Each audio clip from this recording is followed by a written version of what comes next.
Welcome to Coffee Break with Rachel V. Hill, presented by Superbook Sports. Taking a daily look at the biggest stories in Denver sports and interacting live with you, the Coffee Break fam.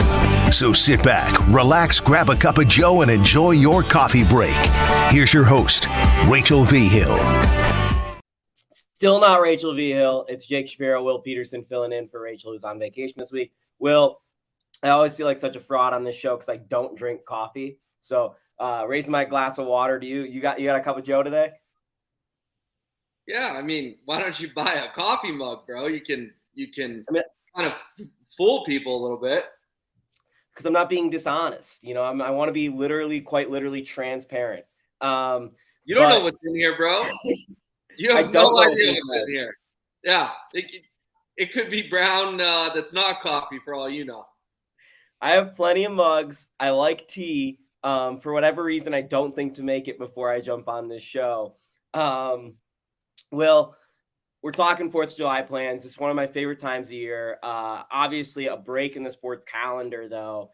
And it's fun because do you branch out and watch any other sports during this period? I do. Like, I get really into Wimbledon. I get really into cycling. I'll probably get into the hot dog eating contest. That's right up my alley. What about you? Yeah, I can't do the hot dog eating contest. I tried it, and it's just too gross. It is. I mean, it's disgusting. Let's call it what it is. There's certainly a competition there because the race to 75 hot dogs or whatever Chestnut or Kobayashi seems to get every year. But no, I can't do it. But of course, Jake, I mean, it's the time of year to branch out. Like, you don't catch me watching regular season college baseball, but I was into LSU Florida, man. I was into games 2 and 3, even though they were both blowouts. So yeah, there's only so much Colorado Rockies Major League Baseball I can do on a nightly basis. So you got to kind of browse around this time of year. And I've gotten really into golf lately too. I have, and there's a new tournament that started this morning. So there'll be PGA all weekend too. I can promise you that. Formula One this weekend. We've got Slam Ball on the comeback, but I want to get into the Avs because that is the big thing going on in Denver sports right now. They are drafting today, even the NHL Draft second round through 7 today. Yesterday they had the first round. Troy asked, what grade do you give the Avalanche for the NHL Draft last night? And he does add the caveat that he would have traded the pick. Will, I don't know that the Avs got draft night right. Their championship windows right now, and it's a low percentage chance, as Matt Smith pointed out on Twitter. It's like a 2% chance that you play more than 100 games in the NHL if you're drafted after 20. So I like both of the Avs picks, but they may never impact the roster or during this championship window. Yeah, it's curious because there's two ways to look at it. I see what you're saying. You know, we thought Calvin Booth was maybe going to move up. He didn't, but the NBA is a little different. And then we definitely thought Chris McFarland and Joe Sakic were going to move up. And yeah, they got Ross Colton for the Alex Newhook second round pick, but man, 27 and 31, you think that could package you into, a second or third line forward from a team that is kind of selling, and they didn't get that done. There were like no trades last night, which was really weird, Jake. So I don't know if the whole league was just cold about doing deals or what, but something weird happened. That being said, the other side of the coin, both these kids could have been top 15, top 10, top 5 picks if it weren't for the shoulder injury from, do I have it right? Is it Callum Ritchie? Do I have that right? The shoulder injury that sort of made him fall down the board. And then the Russian defender, guys, the broadcast said he would have been a top 5 pick if he were 6 foot or taller. He's 5'10". I mean, you look at the kid, he looks like he's about 12 years old. He might be 5'8" or 5'9". So I guess my thing is, yeah, I would have liked to see them add to win now. But if you get a kid who was going to be top 15, but he busted his shoulder, okay, 27, that's good value. And you get a defenseman who could have been top 5 if he was 2 inches taller. Jake, last time I checked, 18-year-olds still have growth spurts. It's not out of the realm of possibility that he does get to 6 feet at some point in the next couple of years. And then the last time the Avs took a top 5 defenseman, who was that? Guy by the name of Cale Makar. So it's not that I don't like the picks, but I am with you. I would have rather see them use the picks to get better this year. Neither of these guys is helping this season. Picks that late don't play in the NHL in the first year. Yeah, I love the idea of taking a really good skater with puck skills, particularly in the Avs system where that has done well for a lot of players. You're right, he could have a growth spurt, but there's also been a lot of highly successful NHL players who are between 5'8" and 5'11". Like size in the NHL is not necessarily the end all be all. So if you're going to in any sport take a chance on a guy who's a little bit smaller, hockey's the sport to do it. And yeah, to get some value at a guy with a shoulder injury and maybe he's ready not this year, but next year, that could be beneficial. But right now, I'm looking at the Avs and saying, you have a chance this next season, even without Gabriel Landeskog, to make another run at the Cup. And even if you're adding a guy like Ross Colton, who's going to be a third liner with, a 27th or 31st pick, that depth is essential. And that depth is what won the Avs a Cup 2 summers ago. Or last You're summer. right.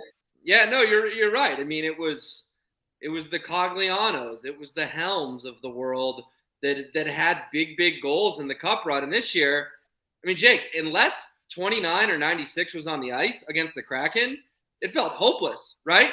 Like unless you were like, okay, that's Nathan McKinnon, that's Mikko Rantanen, it didn't feel like they had a shot to score a goal. Whereas the year before, it felt like all 4 lines they cycled through, all 4 lines always had a chance to score.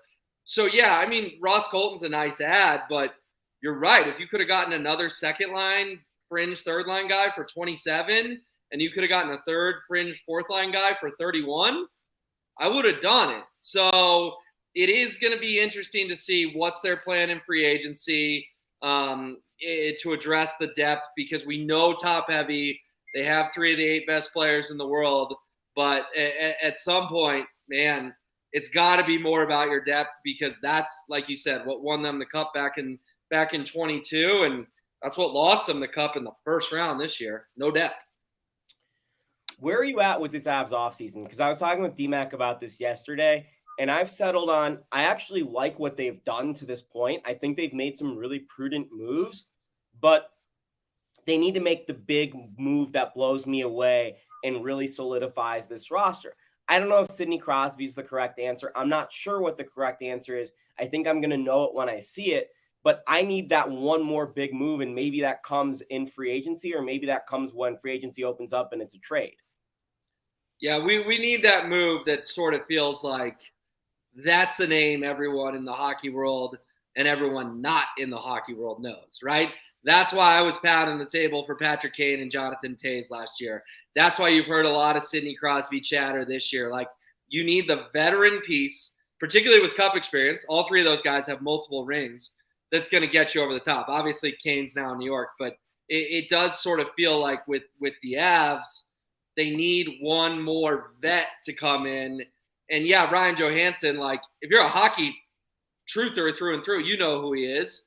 But Joe from Aurora doesn't know who Ryan Johansson is. That's not the big enough name, right? That's not the name that's going to be sort of the earth-shattering move. And there's not that many of them in the NHL that are obviously available, because if they're that good, I don't think Steven Stamkos is walking through that door anytime soon. So I think McFarland and Sackett have one of those up their sleeves, but it was a little discouraging last night that you had 2 big assets and came and went with the Avs just simply using the picks. Yeah, where I'm at, it's kind of what you're saying, and I'll describe it like this. I want them to get a second line center that's like, that guy should be on the first line, not a second line center that's like, is this a second line center or is this third line center? And since Kadri's left, it's been like, is this a second line center? Is this guy should be on the third line? That's kind of what it's been. And speaking of the Kadri replacement, mostly JT Compher, it seems like he is gone, correct? That's kind of what I'm reading. Yeah, Peter Bob from The Athletic had sort of the first report on it that he's hearing the Avs are going to not even offer Compher anything, and he's gonna move on. And man, Compher had some moments last year in the regular season, but what did he do in the 7 playoff games, Jake? And I like JT the guy, but I saw a lot of Avs fans that were like super upset about, oh my goodness, we're going to lose JT Compher. And it's just like, JT Compher was the kind of guy last year, to me, sort of like Alex Newhook. Like, he's a fine player. He's a get you in the playoff player. But when he has to be the guy, he's not a get you a cup player, Why were Comfer and Newhook valuable the year they won the Cup? Because they were bottom 6 guys that if they scored goals, it was a bonus. When they were asked to be top guys, they couldn't produce. So I know regular season, he had a career high stats, whatever. D-Mac loves to say, oh, he had the same production as Kadri. Well, he had a lot better players around him than Kadri. But when the lights were the brightest, Nazem Kadri showed up. When the lights were the brightest, I can't think of the play JT Compher made in any of the 7 games against the Kraken. Maybe I'm missing one goal or something, but it certainly wasn't night in, night out basis. We were all talking about JT Compher. Yeah, he was good in the Cup run two summers ago, or last summer, 2 years ago. But he was good in his role. He was good in his 10-minute-a-game role. He wasn't good when he had to be the guy. He had to step up for Kadri, who was hurt that entire Western Conference final. Yeah, but they didn't win the Western Conference final because of JT Compher.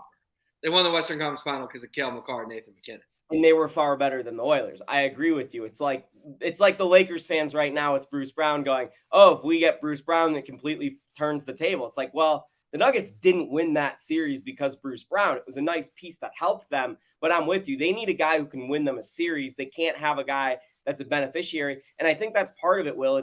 They're not just trying to add on to last year's roster with an additional piece. They're trying to replace Gabriel Landeskog. That's what we haven't really said. They need to find a way to replace Gabriel Landeskog, really. Well, and I mean, last year you had the excuse of, well, we thought Gabe was coming back. Jake, they've announced Gabe is out for this entire year.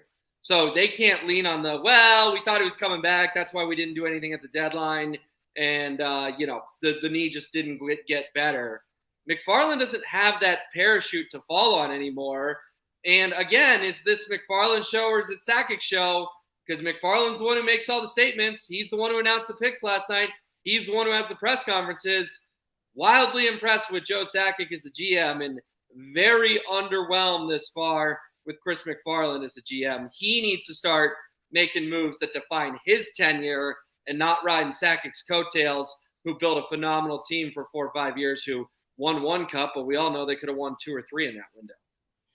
So you're looking at Chris McFarland to make an impact on the roster the way Calvin Booth did as soon as Tim Connolly got out of the way.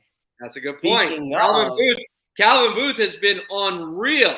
So McFarland doesn't have that excuse because as soon as Connolly left, Booth got to work. KCP, Bruce Brown, Christian Brown.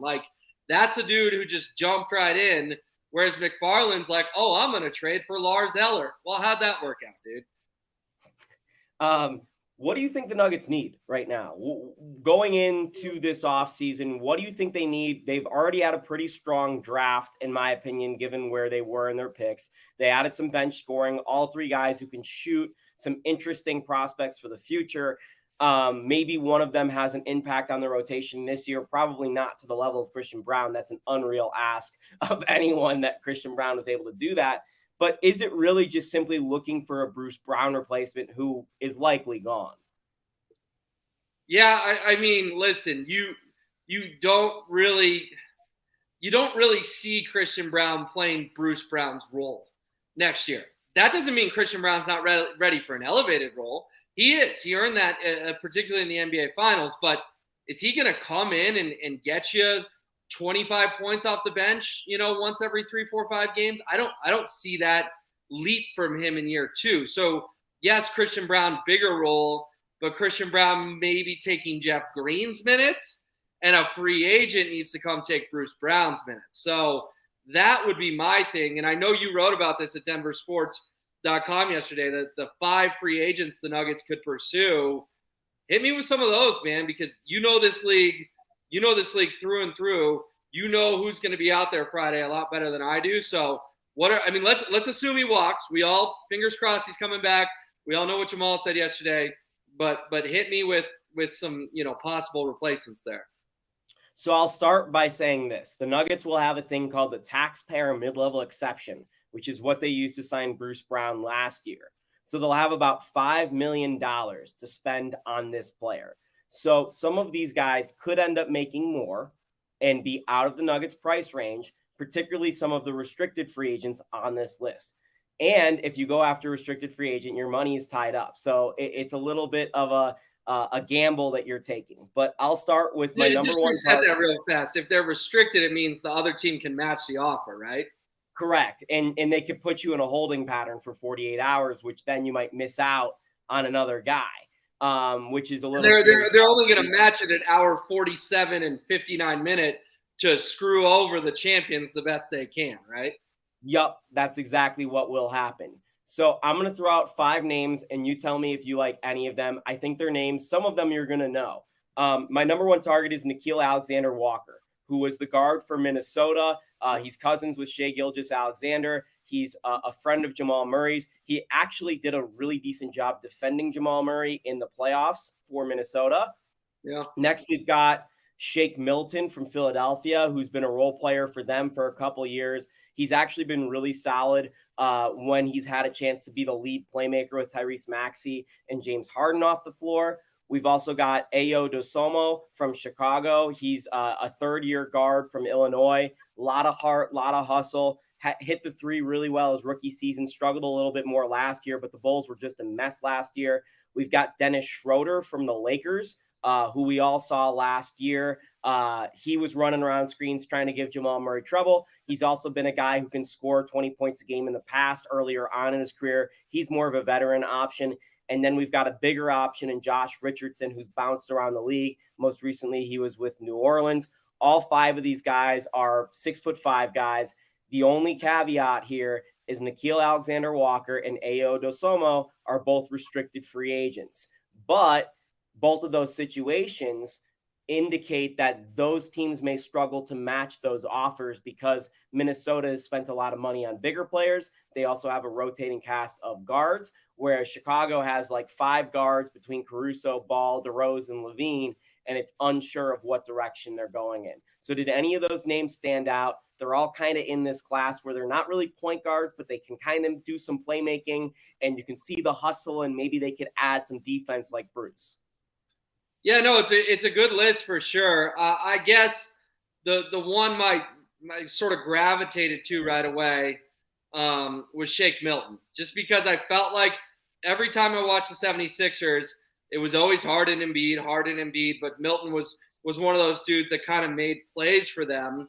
And we all know Philly could have won, maybe not won, but could have gone to the NBA Finals this year. The path opened up for them. They obviously failed against Boston up 3-2 and unable to close them out. But, I mean, Shake Milton would have been more and more of a household name the further they had gotten. The restricted guys, though, Jake, I mean, man, do you really think Tim Connolly's gonna let one of his guys get to Denver on a restricted free agent deal? That kind of rules out Alexander Walker for me. Richardson, he's a fine player, but like you said, I feel like I've seen him in 12 different jerseys. Little Jeff Green-ish. I think they need a better player than that.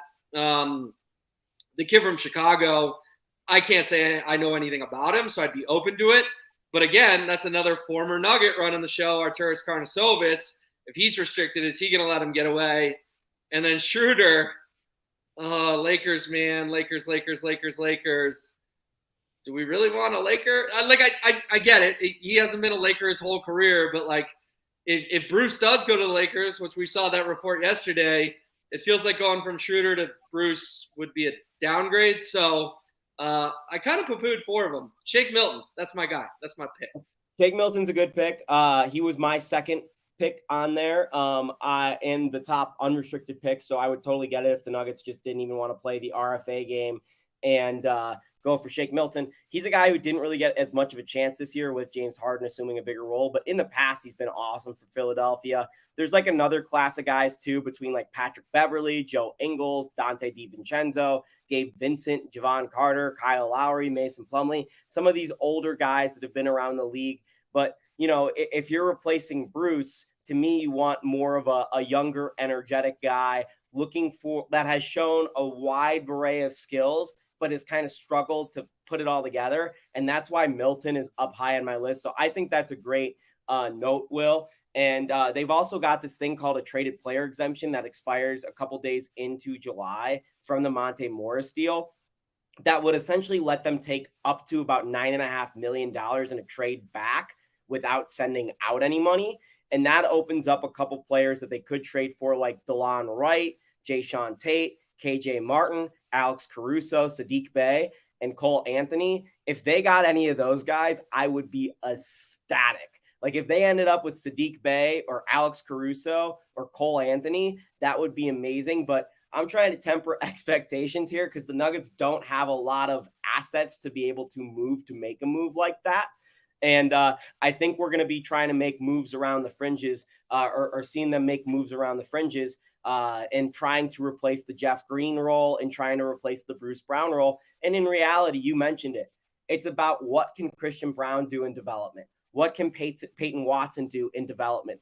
Can Jaden Pickett step up? Can Colin Gillespie step up? The one gaping hole to me is what happens when Jamal Murray's off the floor during the regular season in terms of playmaking.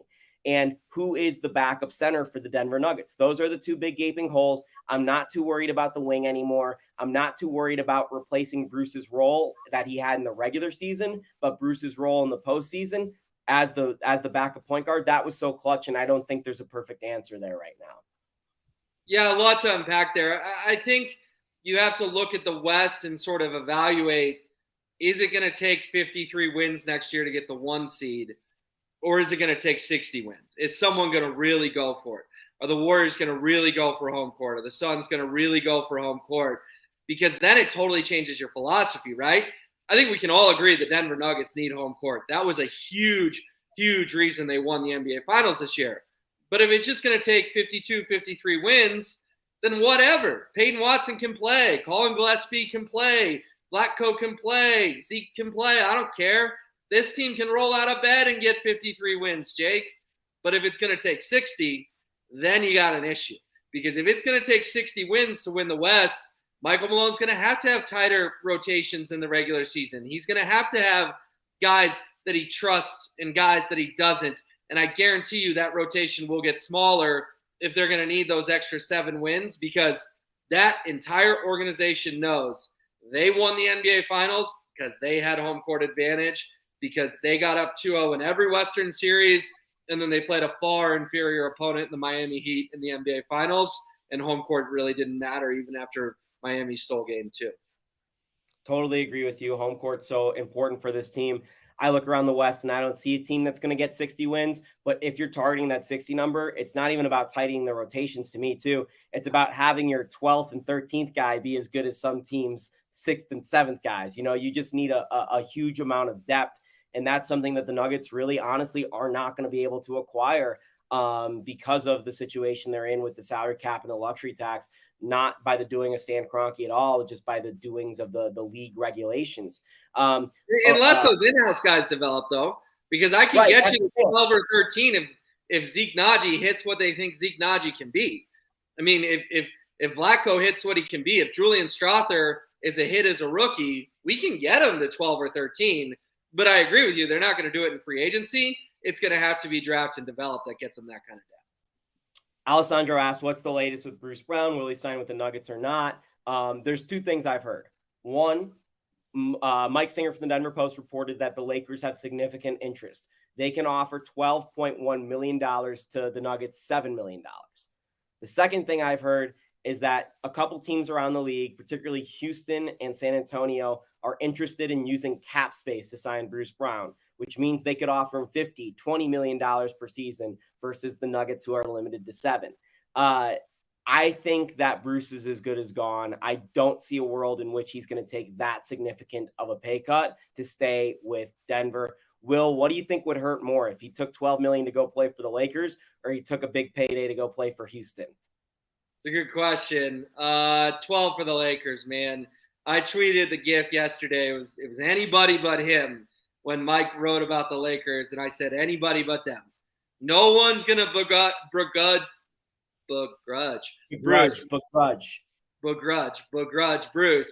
if he goes and gets the bag in Houston or San Antonio. Now, I know Wembanyama's in San Antonio and Houston's supposed to be better, whatever, but it's a little Jeremy Grant to me. Enjoy your bag and missing the playoffs. But at the same time, like, no one's going to get mad at him. That's generational wealth. But if he goes to the Lakers, Jake, I can't say I'm going to be mad, but I'm going to be disappointed. I tweet about 10 times during the playoffs, build Bruce Brown a statue. We're tearing down the statue if he signs with the Lakers. I'm not letting that statue get built. And I love Bruce. I'll always love Bruce. And then the other note that came out with the Nuggets here that's quite interesting is LeBron James is going to be fueled by Michael Malone's disrespect. Will, you just wrote about it for denversports.com. James actually took that one. I got to give James a lot of credit on that one. People can go read about it. It's our top story on denversports.com. I mean, listen, man, this is just a guy from Bally Sports. I don't even know his name, but he's got a huge social media following. He goes on a YouTube show and says his sources are telling him that LeBron is pissed at Michael Malone. And I guess I can say pissed because we're on digital, not the radio. And that he's going to use it as fuel next year against the Nuggets. To Jake, which I ask, what did Mike even Malone say about LeBron other than like 1 3-second joke on the Pat McAfee show about retiring? Like, did that really warrant a dramatic Instagram post with a caption this long and then telling sources that Michael Malone is his fuel? I mean, fill me in if I'm forgetting something, but that's all I remember was the one little joke on the McAfee show. And the parade thing, the Lakers only came up via one of the MCs. Michael Malone didn't bring up the Lakers at the parade. Yeah, Malone wanted to bring up the Lakers in every press conference and during the parade. Trust me, like I could feel him wanting to bring up the Lakers, but he only made that one off-comment joke about LeBron on the McAfee show, and I thought that was honestly in good spirits. Malone and LeBron, people have to remember, have had an amazing relationship. Malone was one of LeBron's first assistant coaches. His dad was actually on the staff, Brendan Malone, early on in the Cleveland days. So these guys have known each other for forever. And LeBron even considered for about 30 seconds coming to Denver last time he was a free agent because of Michael Malone. So I don't know what soured this relationship so much, or it's like this fake rah-rah, LeBron needs to fire him up and create an enemy, kind of the way Michael Malone was creating enemies throughout the playoffs to rah-rah up the Nuggets. But it doesn't mean anything. Like, I saw LeBron's best shot as being last year. I don't see a world in which the Lakers can get back to the Western Conference Finals and really compete with the Nuggets. Like, they had their shot last year. They weren't close. And it's another year where LeBron's older. And do we really think Anthony Davis is going to be healthy for a playoff run? They might be losing Austin Reeves, who was the third best player in that series for them. So I don't see a world in which the Lakers get to that point. So LeBron can be all disrespected about Malone all he wants, but it's not going to mean anything when the Lakers are finishing in the play-in again and the Nuggets are number one in the playoffs. Yeah, you're right. I think you hit the nail on the head there. I think it's manufactured. At this point, it's like LeBron needs some sort of a new target to motivate him. And I guess Michael Malone was the winner of the lottery of LeBron James's newest target, which if I'm Michael Malone, I'm kind of flattered by that. It's like, you're LeBron James. You're the most famous basketball player on earth. You're in conversation for the GOAT. You're clearly a top 5 player of all time. And me, little Michael Malone, is in your head. Great, good. That's what happens when you win a title. You go from relatively anonymous head coach to in LeBron James's head. So kudos to Malone if the one comment got him in LeBron's head. And if I'm Malone sitting here today on this Thursday in late June, I'm sipping my Mai Tai by the pool and thinking this is freaking hilarious. Hey, at least somebody's living rent-free in Denver, right, Will? Yeah, touche. Yeah. It is well, Malone doesn't have a problem paying his rent. He's about to get that bag too as a head coach. But it is always interesting paying rent in Denver, Colorado. I want to do this with you, switching gears and just having a little fun here in July. It's one of my favorite times to talk sports. Well, it's June, but we're getting there. We're already in the dead period. We're in the doldrums of sports. We could break down the 9-8 Rockies win as much as you want, but I don't think any of you guys want that. So Will's a couple years older than me. Neither of us are old, obviously. But sports video games must have hit us at different times is what I was thinking last night when I was coming up with this topic. And I have a couple picks for what I consider to be the best or like the top tier sports video games. And for context, like I am a huge gamer. Like I got my PS5 controller right here. I use that to operate your sub, please. What? like your submarine. Don't use that. Oh my God, yeah. That submarine, that please. controller sucked, by the way. Like, I at least like spend like the money and get like $100 controller. Like, come on. Anyway, we've got Paul saying NFL 2K5, Street Ball 2, or NFL Blitz, best video game of all time. Will, what's your number one? Maybe a couple of amalgamations of what your picks are. All right, so I'm gonna go in eras on this. Okay, the first ever sports video game that is a great sports video game is Mario Kart, because it is a racing game that is probably the original racing game, with, of course, tons of gimmicks and all that. But N64 Mario Kart, man, some good memories. We used to play Cario Mart on that thing, which people can look up what that is, but it's a little twist on Mario Kart. I think it's the original sports game. It's the original racing game. Now, as far as more traditional games, then you'd have to go to Tony Hawk Pro Skater on PS1, because Tony Hawk, when that first came out, it had the best graphics. It had the most fun gameplay. It sort of took video games to a new level in terms of challenges and tasks and stuff like that. Then I would go like MVP Baseball 04. Manny Ramirez was on the cover. And I Albert would Pujols on 05. What's that? Albert Pujols on 05. Those soundtracks absolutely bang. Yeah. And give me two more here. Any of the Tiger Woodses in the mid 2000s. So much fun. And then the GOAT, the best video game ever made, is Madden 08 on PlayStation 2. The amount of hours I've wasted on Madden 08 is more than I care to admit, but that game is a blast. That's Vince Young, right? Correct. And I was always the Colts, and we had a 6-man league in my fraternity in college, and they got so mad because I would run PA 218 Marvin, which was Peyton Manning play action to Marvin Harrison on this ridiculous cut route, kind of hard to do with my hands. And it would either get you 35 yards or a touchdown every time. Little glitch in the game. I did exploit it, but that's kind of the era to me, from Mario Kart to Madden 08. How about you? So I love the MVP Baseball pick. That's my top video game of all time. That's like what got me into it. Actually, some of my favorite music is still from that game, like the Strokes, LCD sound system. Like, I was like, a lot of my life was really influenced by that game. It hit me when I was like 8, 9, 10 years old. I grew up in Chicago. The Cubs were amazing at that time. So it really just hit me correctly. Fun side story too. My brother had to be the Cardinals one year for Little League, and he wanted to quit baseball because Cubs and Cardinals.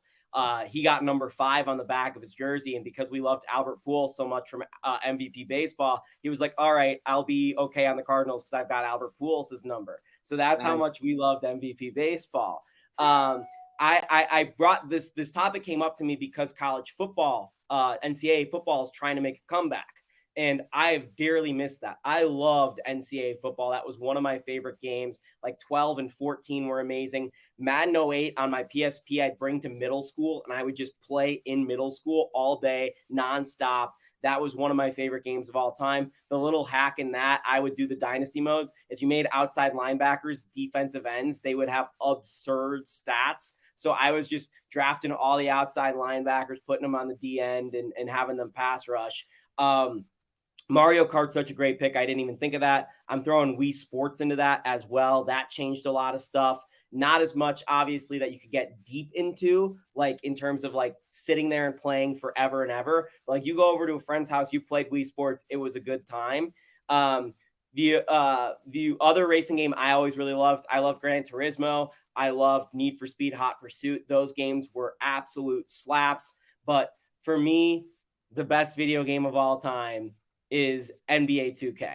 I'm a massive 2K head. I think I've guys between all of us, I've played like 70 days worth of 2K every single year.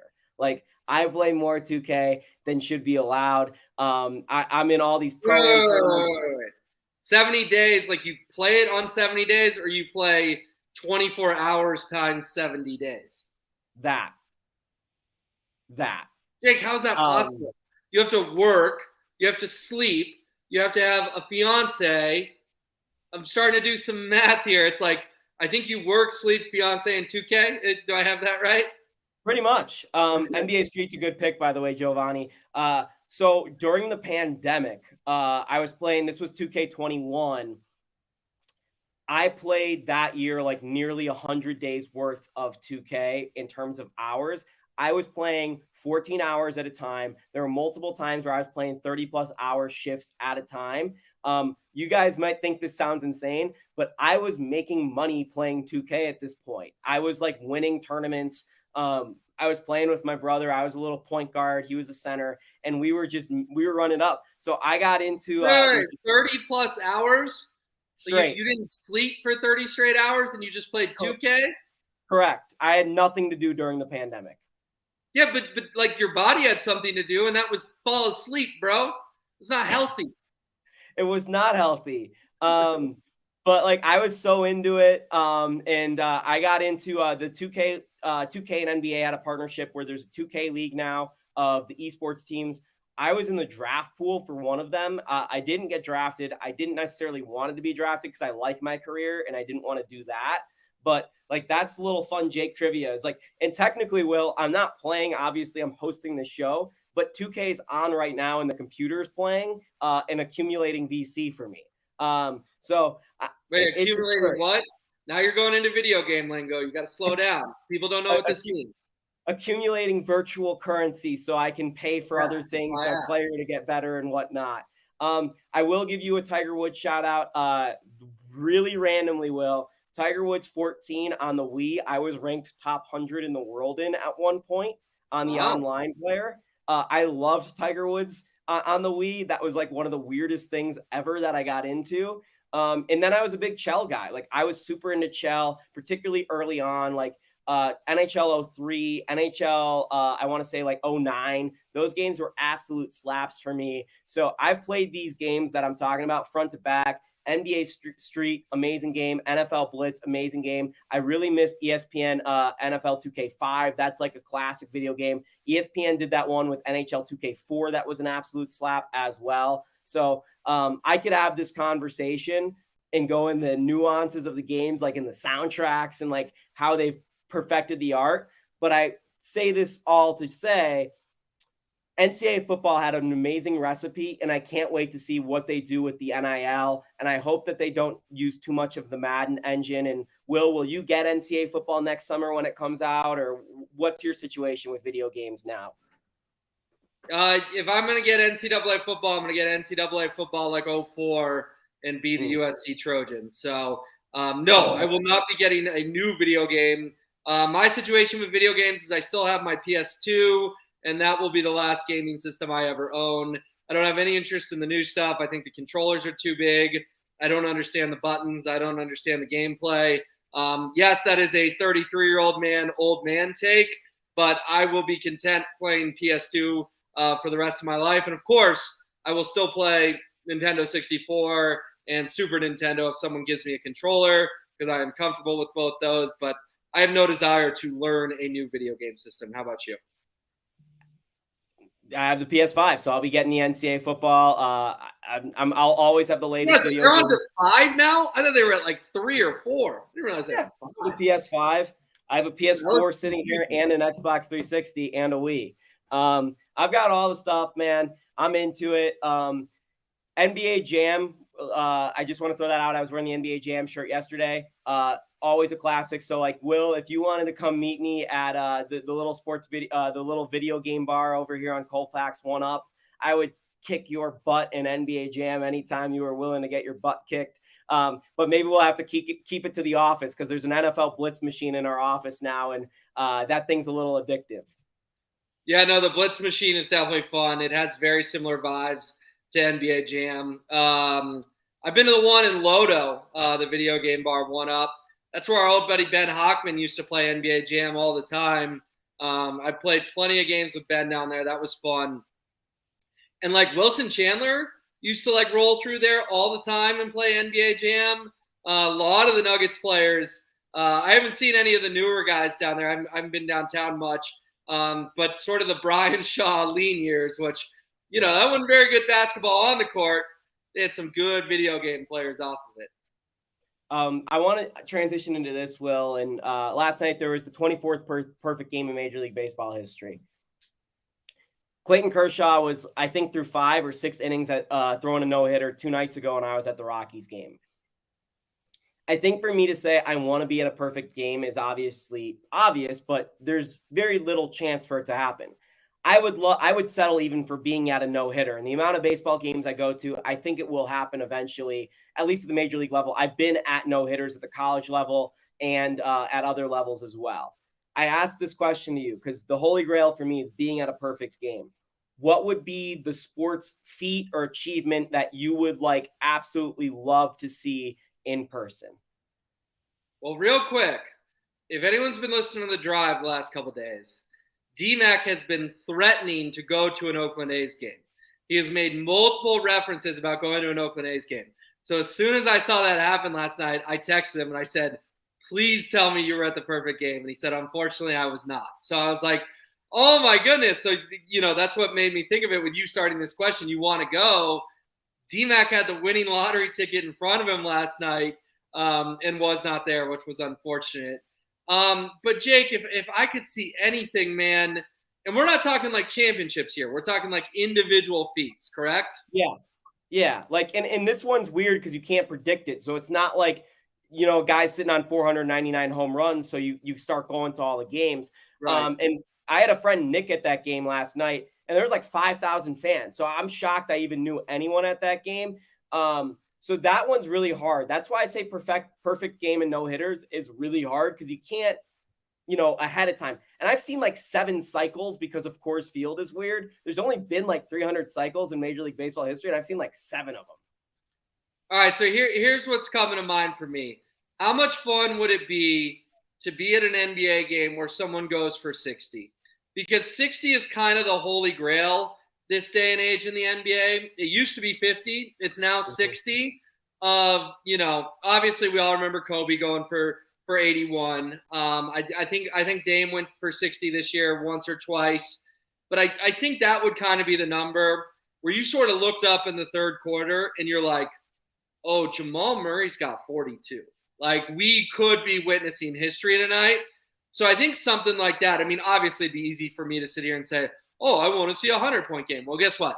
We're all going to die before someone scores a 100-point game. So I had to come up with a number that's achievable, but also rare. So I think the 60-point NBA game, again, when you sort of realized you were witnessing history in the third quarter, that would be a lot of fun. I think there's only been one 60-plus point game in Nuggets history. I think David Thompson with 72 on the last day of the season to try and win the scoring title was that. Jamal Murray, I was at his 50-point game against Boston. That was incredible, where you're just like you're building and you're seeing it. Even Nikola Jokic, I've been at one of his 50-point games, and I've been at his 47-point triple-double with the pass to Aaron Gordon. Like, you're just watching it, and you're like, oh, my God, how is everything happening? So I think that's a really good pick. I think another one that's fun is I was at one of those Peyton Manning games where he threw 6 touchdowns for the Broncos. Like, seeing that, when you start to get to these 6 and 7 numbers, that's when you start to really get kind of freaky. I'm struggling to come up with one for hockey. I've been at a couple hat tricks. I think a 4-goal game would be really special, Will. But I got one for you. Yeah. What about a goalie goal? Those are so rare. A goalie goal. Yeah. I think the Bruins had one this year. That may have been the only one in the league. But how fun would that be if, the Avs are up 4-1 and Georgiev just gets the puck on his stick behind the net and flings it 100 yards. That would be pretty cool. I love it because it's just not such 100 yards. I don't know how long a hockey rink is, but however many yards it is. It's like 200 something feet. It's like 220 feet or something. Yeah, so it's like 60 something yards. Not bad. Yeah. It's just what I love about the goalie goal is it's such a middle finger to the other team. It's just such a like, we won, we're up by 2, and now our goalie's throwing shots your way. It's so great. And he doesn't care about icing. I would love to see, you get this a little bit at college, but even going to an NFL game, this has become so rare. Kick returns, a kick return touchdown. Like, it doesn't happen that often. So if there's probably 2 or 3 a season in the NFL. So if you saw a game with multiple kick returns for a touchdown, you had Devin Hester do it a couple times in his career. Like, that's really exciting. I unfortunately have been at Buffs games where they've had multiple kick and or punt returns returned against them. So I have seen that. It's terrifying as the fan of the team, but it was a cool moment to watch, a guy, juke all his way through 100 yards. Yeah, and I hate to bring it up, but I just will. I know we're almost out of time, but you know what happened in the Raheem Moore game, right? Trindon Holiday had 2 kick returns for touchdowns. People forget that game was 35-35. It's not 35-35 if it weren't for Trindon. He had 1 in the first half and 1 to start the third quarter. Trindon, most electric kick and punt returner in Broncos history. Yep, and maybe Pat Surtain will be that for the Broncos this upcoming season. I'm sure we'll talk about that again on Coffee Break, but that's our time for today. He's Will Peterson. I'm Jake Shapiro. We'll be back, the two of us, tomorrow, Friday, 10:30 a.m. with Coffee Break. Make sure you read all of our content at denversports.com. We've got all the latest on the NHL Draft and NBA free agency. It's breaking kind of minute by minute here. So tune into our website, and we'll catch you tomorrow.